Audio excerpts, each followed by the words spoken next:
बहुत समय पहले की बात है। एक विशाल जंगल के किनारे एक समृद्ध राज्य था।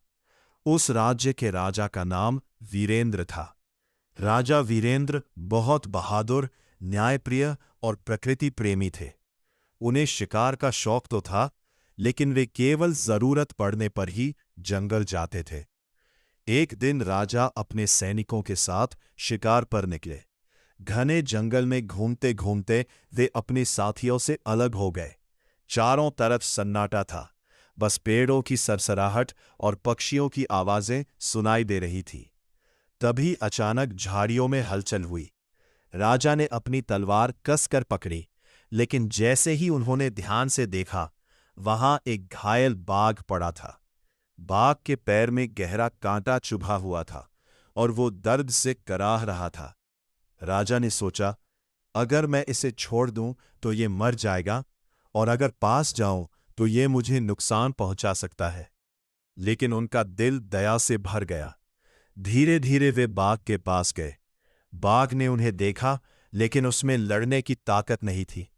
राजा ने साहस जुटाया और बहुत सावधानी से उसके पैर से कांटा निकाल दिया। बाघ दर्द से दहाड़ा, लेकिन फिर शांत हो गया। राजा ने पास की नदी से पानी लाकर उसके घाव को साफ किया और कुछ औषधि पत्तियां बांध दी। कुछ देर बाद बाघ ने धीरे से उठकर राजा की तरफ देखा। उसकी आंखों में कृतज्ञता साफ झलक रही थी। राजा मुस्कुराए और बोले, जाओ, अब तुम ठीक हो जाओगे।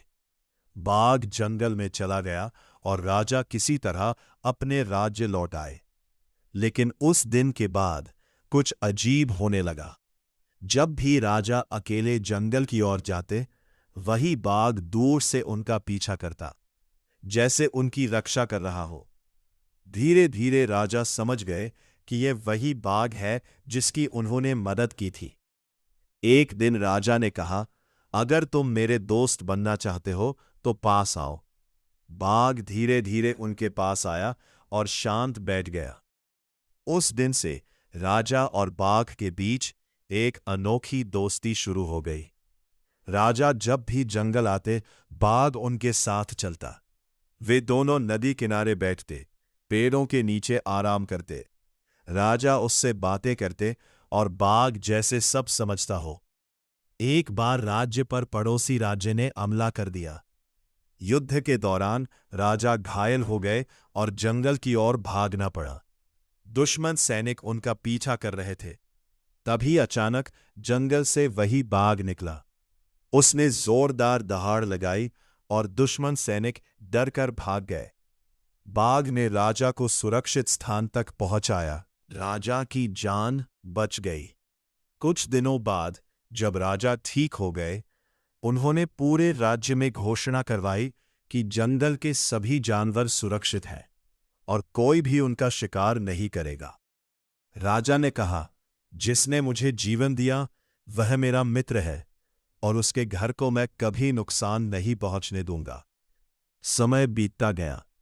राजा और बाघ की दोस्ती पूरे राज्य में मशहूर हो गई।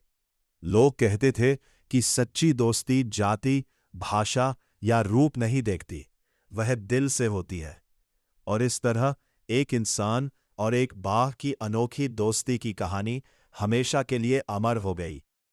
कहानी से सीख, दया और सच्चाई से किया गया काम कभी व्यर्थ नहीं जाता। सच्ची दोस्ती किसी भी सीमा को पार कर सकती है।